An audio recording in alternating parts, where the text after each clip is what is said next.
अब भी बीफ की बात कर दो, आप कितना एक्सपोर्ट करना है ये कर देंगे, लेकिन हमारा अन्न ये एक्सपोर्ट नहीं कर पाएंगे। नेपाल में लगातार मुसलमानों को निशाना बनाया जा रहा है।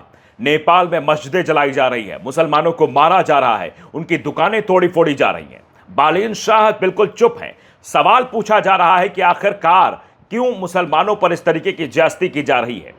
तमाम तस्वीरें सामने आई, वो तस्वीरें आपको दिखाएंगे। साथ ही साथ हम आपको दिखाएंगे कैसे जंतर मंतर में एक बार फिर से आंदोलन की चेतावनी युवाओं ने दे दी है। बैरिकेड्स वहां पर लगाए जा रहे हैं और वहां जो छात्र पहुंचना शुरू कर चुके हैं वो ये कह रहे हैं कि उन छात्रों पर कार्रवाई क्यों जो इस प्रोटेस्ट में शामिल हुए थे। साथ ही साथ बताएंगे एयरपोर्ट का दावा करने वाली और हवाई चप्पल से सफर कराने वाली इस सरकार की स्थिति एयरपोर्टों की क्या है, इस पर भी बातचीत करेंगे। साथ ही साथ आपको बताएंगे कैसे पुजारियों का आतंक, किस तरीके से वो मंदिरों में लोगों को मार रहे हैं, पीट रहे हैं, इसकी भी तस्वीरें आपको दिखाएंगे। साथ ही साथ हम आपको बताएंगे किस तरीके किसान जो है वो आंदोलनरत थे, उन्होंने कहा एक पोस्टर बना के लाए, वो पोस्टर बहुत ही दिलचस्प था, वो आपको दिखाएंगे जिसमें उन्होंने सरकार को सीधे आड़े हाथों लिया है, उस पर भी बातचीत करेंगे। साथ ही साथ गुजरात की तस्वीर भी आपको दिखाएंगे, गुजरात की एक लड़की को दिखाएंगे कि कैसे अब मोदी जो 2014 के बाद 2014 से सत्ता में आए, गुजरात मॉडल लेकर आए और गुजरात की एक लड़की ने कैसे सरकार की पोल खोल दी है, वो भी हम आपको बताएंगे। तो तमाम खबरें उन पर बातचीत करेंगे। नमस्कार, आपके साथ मैं हूं आदित्य कुमार और आप देख रहे हैं the live TV. The live TV, सच सबसे आगे। सबसे पहले जिस खबर की बात, बालेन शाह जो प्रधानमंत्री हैं नेपाल के, वहां से ऐसी तस्वीरें निकलकर सामने आ रही हैं। मुसलमानों के खिलाफ अत्याचार अनाचार की भयावह तस्वीरें सामने आई हैं। जरा हम एक एक करके तस्वीरें आपको दिखाने की कोशिश करेंगे। देखिए किस तरीके से, देखिए सड़कों पर मुसलमानों को निशाना बनाया जा रहा है। ये वीडियो जो आप देख रहे हैं इसमें देखिए कैसे भगवा कपड़े पहनकर वो जो है आतंक फैलाने की कोशिश कर रहा था। यही हाल भारत में भी है। भारत में आप देखते हैं कि भगवा कपड़े पहनने के बाद मुसलमानों की दाढ़ी नोचना हो, मुसलमानों को प्रताड़ित करना हो, मुसलमानों को मारना हो, उनसे जबरन जय श्री राम बुलवाना हो, ये सब तस्वीरें निकलकर सामने आती हैं। अब नेपाल में वही हिमाकत देखिए करते हुए नजर आ रहे हैं। कैसे देखिए वहाँ जो है मारा जा रहा है मुसलमानों को, जो सड़कों पर जा रहे हैं उनको निशाना बनाया जा रहा है, मारपीट की जा रही है। दूसरी तस्वीर देखिए आप जरा, दुकानों में कैसे तोड़फोड़ की गई है, दुकान में कैसे जो है तोड़फोड़ की गई। रात में मशाल लेकर मस्जिद के सामने आ जाते हैं, मस्जिदों में भी आग लगाने की कोशिश की जाती है। और आप देखिए ये मस्जिद में आग लगा दी गई। आग की तस्वीरें आप देखिए साफ तौर पर, ये सिराहा नेपाल की तस्वीरें हैं। वहाँ मस्जिदों में आग लगा दी गई, मस्जिदों पर जाकर झंडे गाड़ दिए गए। इस तरीके की तस्वीरें निकलकर सामने आ रही है, अपने आप में बहुत भयावह है। अब लोग लिख रहे हैं कि नेपाल पीएम बालेन, आपके देश में मुसलमानों के साथ लगातार हिंसा हो रही है, आप क्या कर रहे हैं। नेपाल के मुख्तलिफ इलाकों से मुस्लिम समुदाय के खिलाफ हिंसा, लूटपाट और तोड़फोड़ की खबरें लगातार सामने आ रही हैं। इल्जाम है कि लोगों को उनकी मजहबी पहचान की बुनियाद पर निशाना बनाया जा रहा है। उनकी दुकानों, कारोबारों व जायदादों के चलते मुसलमानों को नुकसान पहुंचाया जा रहा है। ताज़ा मामला सुनसरी जिले के भोकराहा नरसिंह ग्रामीण नगर पालिका 6 का है। फूल चौक का बताया जा रहा है, जहां सिराज अंसारी की ब्रदर्स हार्डवेयर दुकान थी, उस पर भीड़ ने हमला कर दिया। बताया जाता है कि दुकान में जमकर तोड़फोड़ की गई, जैसा आप विजुअल में साफ तौर पर देख भी पा रहे हैं। स्क्रीन पर आपके वो तस्वीर दिखाई दे रही है कैसे वहां पर तोड़फोड़ की गई है। नकदी और कीमती सामान लूट लिया गया, जिससे लाखों रुपए के नुकसान की बात बताई जा रही है। अगर ये दावे सही हैं तो ये सिर्फ एक दुकान पर हमला नहीं, बल्कि कानून की हुकूमत, अमन और इंसाफ के उसूलों पर भी एक बड़ा सवाल खड़ा हो रहा है। उम्मीद की जाती है कि नेपाल की हुकूमत इन तमाम वाकयात की गैर जनीबारान तहकीकात कराएगी। जिम्मेदार जो लोग हैं उन पर कानूनी कार्रवाई की जाएगी और जो लोग हैं उनकी जान माल की सुरक्षा भी की जाएगी। मजहबी आज़ादी को, हिफाजत को यकीनी बनाएगी। ये साफ तौर पर लोगों द्वारा लिखा जा रहा है कि आखिरकार उनकी सुरक्षा की जिम्मेदारी कौन लेगा। आप देखिए मस्जिदों पर हमला, दुकानों पर हमला, मुसलमान सड़कों पर चल रहा है तो उस पर हमला। ये ना जाने किस तरीके की तस्वीर नेपाल में बनती हुई दिखाई दे रही है। नेपाल जल रहा है, मुसलमानों के खिलाफ हिंसा की लगातार तस्वीरें सामने आ रही हैं। अब देखिए, चलिए भारत देश में क्या हो रहा है ये भी आप जान लीजिए। मुसलमानों को कैसे निशाना बनाया जा रहा है, कैसे मुसलमान जो मदद करने पहुंचे थे छात्रों की, उनको निशाना बनाया जा रहा है। जो मुसलमान प्रोटेस्टर्स वहां पहुंचे थे, मुस्लिम छात्र, उनको निशाना बनाया जा रहा है। एक रह रहा है रसिया में, उसके खिलाफ भी यहाँ पर मुकदमा लिख दिया जा रहा है बिहार में। तो तमाम तस्वीरें हैं। अब जंतर मंतर पर इसी को लेकर प्रदर्शन शुरू हो गया है ये देखिए ललन टॉप ने बाकायदे खबर लीक, जंतर मंतर फिर से शुरू हुआ प्रदर्शन में आए युवक का आरोप, लाठीचार्ज के बाद जब प्रदर्शनकारियों को एम्बुलेंस से भेज रहे थे तो पुलिस वाले उन्हें एम्बुलेंस से निकालकर मार रहे थे।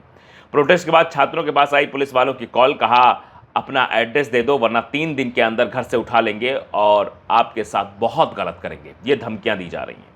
अब जंतर मंतर पर इसीलिए भीड़ जुटने लगी है, जंतर मंतर पर इसीलिए छात्र पहुंचने लगे हैं, जंतर मंतर पर आंदोलन की चेतावनी इसीलिए दी जा रही है कि आप ऐसा करेंगे तो आपके साथ भी ऐसा ही होगा। आप समझिए, ये है सरकार का रवैया। जंतर मंतर के छात्रों को निशाना बनाया जा रहा है, मतलब आवाज़ भी नहीं बुलंद की जा सकती है, अपनी आवाज़ भी नहीं उठा सकते हैं। आवाज़ उठाएंगे तो बाद में आपको निशाना बना लिया जाएगा।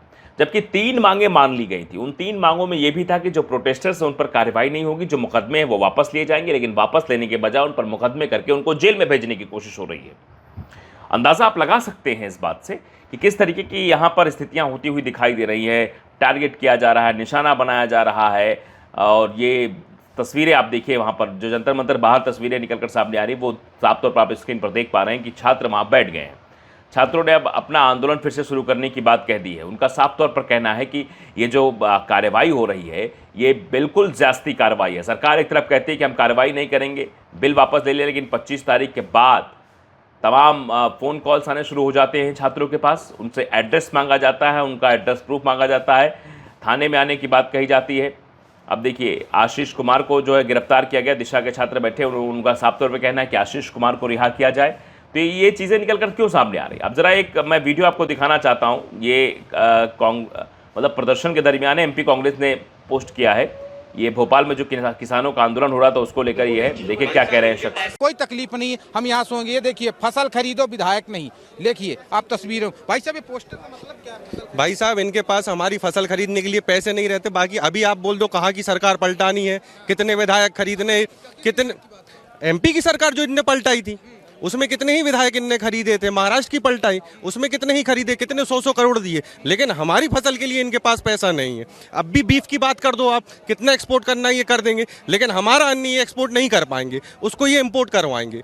हमेशा जब भी मिलता है इन्हें किसान मिलता है पेट काटने के लिए, हमारे बच्चे नहीं हैं, हमारे परिवार नहीं है। आप महंगाई देखिए कहाँ पहुँच रही है और हमारी आय देखिए कहाँ पहुँच रही है। देख रहे हैं मध्य प्रदेश का एक युवा, एक किसान, उसके हाथों में जो पोस्टर है वो कह रहा है फसल खरीदिए, विधायक नहीं। बिल्कुल सटीक बात लिखी है। और एमपी कांग्रेस ने एक्स पे पोस्ट करते हुए लिखा, मूंग खरीदो विधायक नहीं। विधायक खरीदने के लिए पैसे हैं, किसानों के मूंग खरीदने के लिए पैसे नहीं है, किसानों की फसल खरीदने के लिए पैसे नहीं है, लेकिन विधायक खरीदकर सरकार गिराने तक के लिए पैसे हैं सरकार के पास। आप समझ लीजिए ये कुछ हुआ था। भारतीय जनता पार्टी ने क्या किया था मध्य प्रदेश, सबको पता है। ज्योतिरादित्य सिंधिया को अपने पाले में लेकर कैसे वहां की सरकार गिरा दी गई थी, ये सबको जानकारी है, सब जानते हैं इस बात को, कैसे वहां खरीद फरोख्त हुई थी। तो ये खरीद फरोख्त हो रही है। किसान सड़कों पर, किसान प्रदर्शन कर रहा है, उसके फसल खरीदने के पैसे नहीं है, लेकिन हाँ पैसे किस बात के हैं? पैसे किस बात के हैं साहब? पैसे इस बात के हैं कि हाँ सरकार कैसे गिरानी है, विधायकों को कैसे खरीदना है, कैसे रणनीति बनानी, इस पर पैसे पेश करते हैं। और ये इस युवा ने भारतीय जनता पार्टी को उस पूरे स्ट्रेटेजिक प्लानिंग को जो है ध्वस्त कर दिया और साफ साफ सच्चाई दुनिया और देश के सामने रख दी है कि ना छात्रों के लिए कुछ करने के लिए है, ना नौजवानों के लिए करने के लिए है, ना किसानों के लिए करने के लिए है, लेकिन हाँ करने के लिए किसके है, करेंगे किसके लिए? सरकार अगर खरीदनी है, विधायक को खरीदना है, सरकार गिरानी है, तो उस पर प्लानिंग के तहत पूरा काम किया जाएगा। तो आप अंदाज़ा लगा सकते हैं। अब जरा गुजरात की इस लड़की का बयान सुन लीजिए कि मोदी की स्थिति क्या होने वाली है। क्या कहेंगी आप इस प्रदर्शन के बारे में? अहमदाबाद का ये जो प्रदर्शन है, ये जो लोकतंत्र की हत्या हुई है, उसके अगेंस्ट है। We are asking for accountability from the government that has promised us democracy. Today, what has happened in Delhi, what is happening here, we are being detained for raising our voices for a peaceful procession. It is given in the constitution that we have the right to speak up against when democracy is being demolished. देख रहे हैं, इस लड़की ने साफ तौर पर कहा है कि जो प्रोटेस्ट कर रहे थे उन पर कार्रवाई की जा रही है। सैल कुरैशी ने इसको शेयर किया है कि मोदी शाह ने ख्वाब में भी नहीं सोचा होगा गुजरात के युवा भी इस कदर सड़क पर आ जाएंगे। इस छात्रा ने जबरदस्त हौसला दिखाया। ये वीडियो अहमदाबाद का बताया जा रहा है। ऐसा लगता है कि अब साहब की गाड़ी ढलान पर है। अब गुजरात से भी ऐसी तस्वीरें निकलकर सामने आ रही हैं। अब जरा एक अंतिम तस्वीर पर बात कर लेते हैं कि जरा देखिए किस तरीके की स्थितियां निकलकर सामने आ रही है। आशीष पासवान ने शेयर किया है, माँ विंध्यवासिनी धाम दर्शन करने एक शख्स पहुंचता है, वहां मिले दो पुरोहित, दोनों में दर्शन कराने को लेकर कहासुनी होने लगी। दर्शन हम कराएंगे, इस बात को लेकर चर्चा होने लगी। देखते ही देखते ये विवाद बढ़ गया, जिसके बाद एक पुरोहित ने ग्रुप बनाकर दूसरे पुरोहित को मंदिर में दर्शन कराने को लेकर ग्रुप बनाकर मंदिर से लेकर कॉरिडोर तक पटक कर पीटा। आपस में ही पुजारी लड़ रहे हैं कि हम पूजा कराएंगे, हम पूजा कराएंगे। ये स्थितियां हैं, आप देख लीजिए देश में, अंदाजा लगाइए कि आगे क्या कुछ होने वाला है। लेकिन नेपाल और जिस तरीके से भारत से जो तस्वीर निकलकर सामने आई, छात्रों पर जो कार्रवाई हो रही है, वो सवाल खड़े करता है। नेपाल पर मुसलमानों के खिलाफ जो हिंसा हो रही है, उस पर भी बड़े सवाल खड़े हो रहे हैं। इस पर आप भी क्या राय, हमें जरूर बताइए। नमस्कार। द लाइव टीवी, सच सबसे आगे।